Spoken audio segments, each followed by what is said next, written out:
Hello and welcome to the show. I'm your host, Rondi Lambeth, and today I want to talk about how you can improve your credit score as much as 100 points in just a few minutes using Experian's Boost program. Now, I am not being paid by Experian, even though they should be paying me right now to do this podcast and live video on Facebook and Instagram and YouTube. So let's talk about what is the Experian Boost program and how does it work. So Experian is the largest credit reporting agency in the world.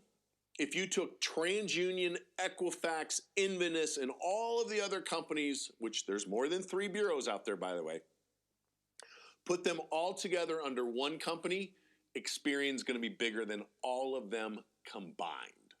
Just to give you an idea how big Experian is. They're a multi-billion-dollar company, and I don't know how many billions they do a year, but it's a lot. Okay. They've been around for a long time. They got involved back when TRW owned them. TRW, for just so you have a little bit of, my wife calls it useless information. I think it's very intriguing, but TRW started out in the spy world. They were the very first company to launch a spy satellite into outer space. And it's still up there today. That was TRW, and then they sold, and now it's become Experian. The way Experian Boost works is unlike what they've ever done before. See, prior to recent times with Experian, they relied on furnishers to furnish them data.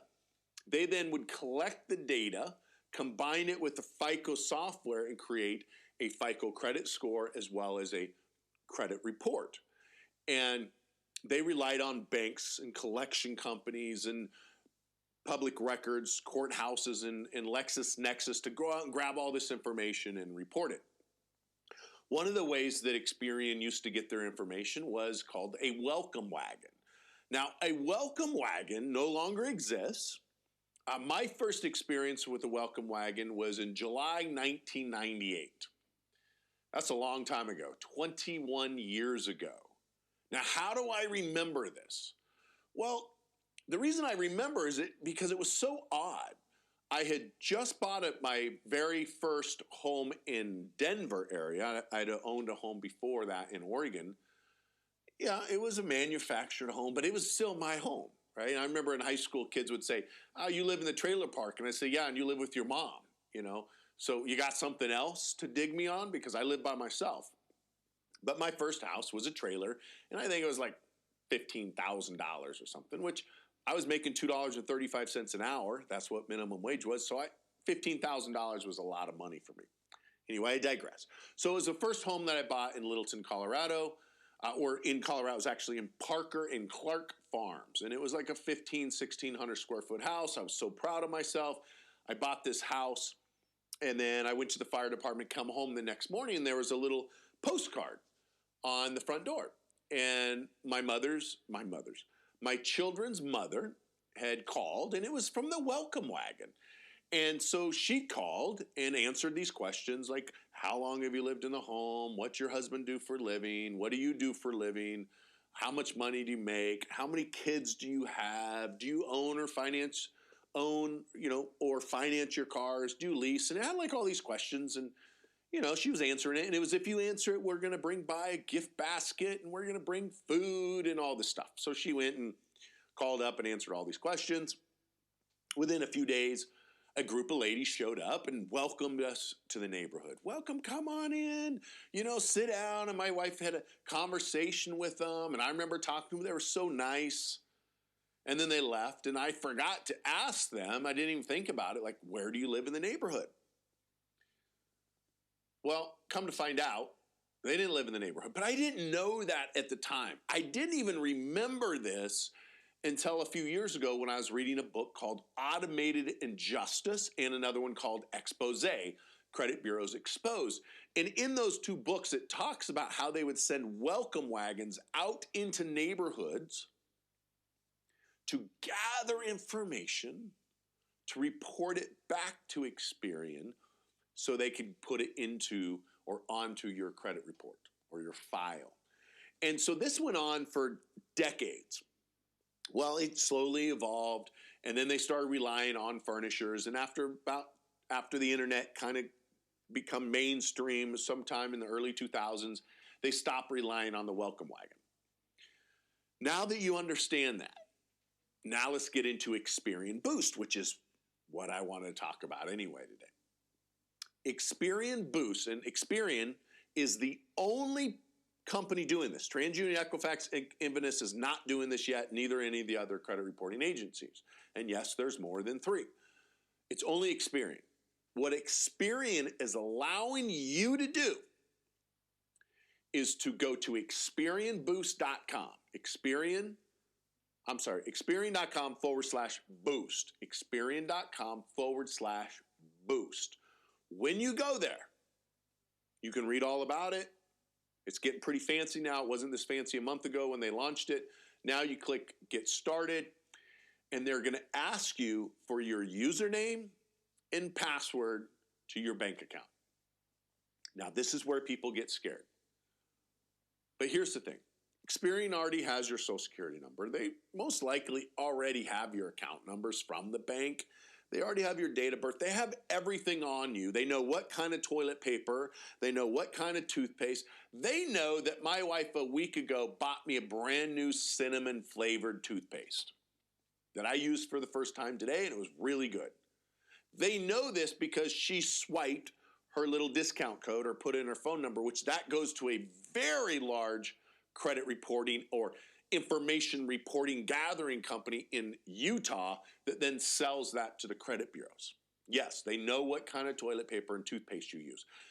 So they're going to ask you for your username and password to your bank account. Now, once you put your username and password into the bank, into their system, what it's going to do is you're going to give them permission to go through all of your debit card transactions and all of your bill pay transactions. They are looking at your entire checking account record for the longest, all the way back. So if you've had that checking account for 20 years, they're going back 20 years in data. Now, why would Experian do this? Well, up until now, they didn't have access to debit card purchases or bill pay.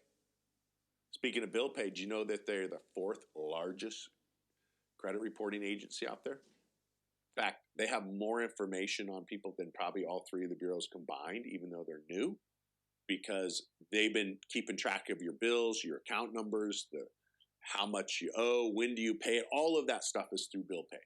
And they're selling that data to Experian. Well, Experian got sick of paying for it, so they created Boost.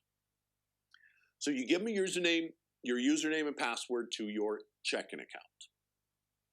They're going to go and scrub your checking account to find out where you're spending your money. And they're gathering that information. They're going to sell it to their marketing teams, or they're going to sell it via their marketing teams to people who want to buy it.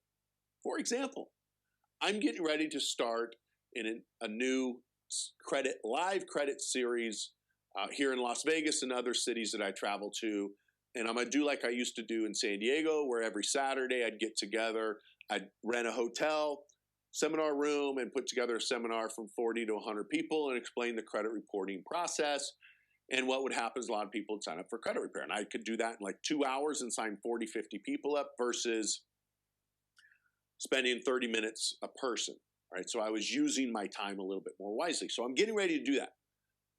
How am I going to promote this to people? Well, I could do it here on YouTube, Instagram, Facebook. I could do it on my podcast, or I can buy a list from Experian.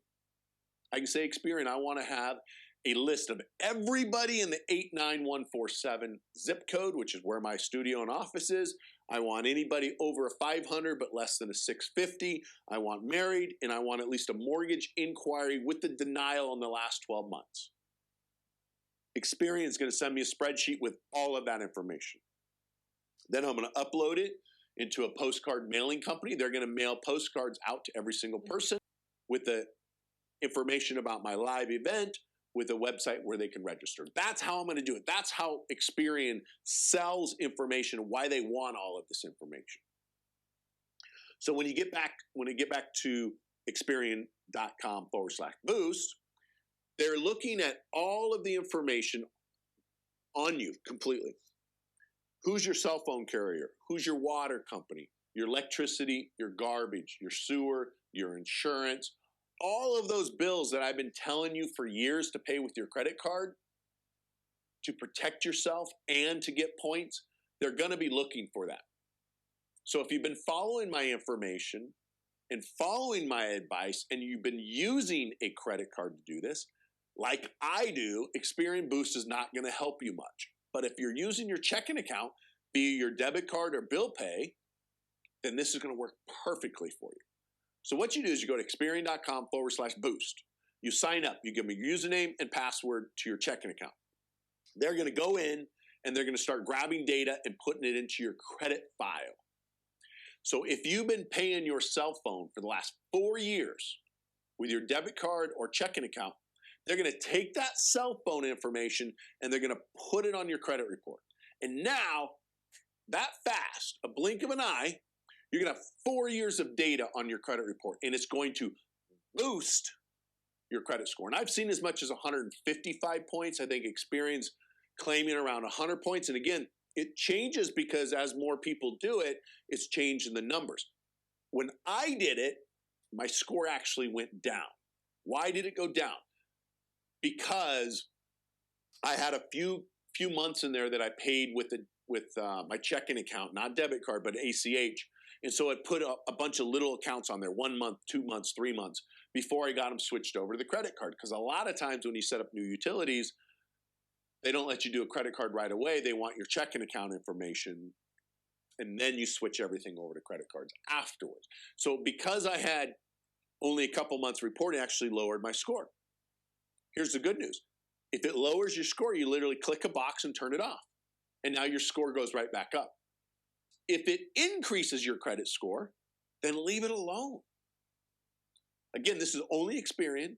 On average, I see 50 to 100 points increase almost instantly. So if you've been paying your bills with a debit card or a checking account, more than likely your score is going to skyrocket. And this could be enough for you to get that credit card that I talk about getting all the time, or get a better rate on your credit card, on your car loans, or get a mortgage. Now, this does not fix your credit. So if you're needing help fixing your credit from late payments, charge-offs, repos, short sales, collections, any of those things, reach out to me. You can do it on Instagram, you can do it on Facebook, you can do it on YouTube, or you can simply go to rondilambeth.com, and you can reach out that way. But know this. If you want your credit fixed, you're going to have to call and reach out to us. And Experian Boost will not fix your credit. It's only going to increase your Experian credit report. Most lenders will look at all three, or at least two of them. So if you want to buy a house, they're going to look at all three, and they pick the top two scores. So if you do Experian Boost and now have 720, but you're 620 on the other two, you may or may not get your mortgage, or you might just pay more interest. So you still got to clean up those collections. If you call and you mention that you heard my podcast or you follow me online, we're going to give you one of your deletions for free, which is $125. So it's $125 savings. Just let the person know that you listen to my podcast or you watch this video, and they're going to take $125 off of your first bill. Okay? Not your audit fee, but your first bill, in which will be in about 2 weeks, because that's how good we are, that our average person is invoiced within 2 weeks versus with your big box companies out there like your Lexingtons and creditrepair.coms and Blue Sky. These companies that get paid to try to fix your credit versus being paid to fix your credit. It could be 6 months, 12 months, 18. I've talked to people that have been with Lexington for 2 to 3 years and still have bad credit. 90% of our clients are done in 6 months or less. 50%, 90 days or less. You only pay us on results. We don't delete anything. You don't pay us anything. But if you want the $125 discount, which you can use towards your future bill, just let them know you listen to the podcast or you watch me online somewhere. All right, Experian Boost. Experian.com/boost. You put in your username and password. You sign up. It grabs the data. It puts it on your credit report. Score goes up. It's that simple. If your score goes down, turn it off. If you want to disconnect it, you can log into Experian.com/boost and turn it off, or just simply change your password to your bank account. And if you change the password for your bank account, you're going to get notified by Experian to remind you, hey, you got an account with Experian. And if you turn it off, guess what happens to all that data? It comes off. So if you want your credit score to stay high, you gotta allow them to have access to your checking account. Because the moment you turn it off or change your password, it strips all that data. But this is a way for you to start getting credit. I don't know if that's pun intended or not pun intended. But in order for you to start getting credit for using your debit card or bill pay, this is how you do it. Again, in almost all cases, your score goes up. Sometimes your score goes down. If it goes down, you turn it off. So I hope you enjoyed today's show. I know it's short, but I'm busy. Wow, that's not it. What else can I say about this? So I hope you enjoyed today's show. Please share it with your friends and family if you think they could use this information. And make sure you tune in next week for another episode of Store Wealth. Have a great day.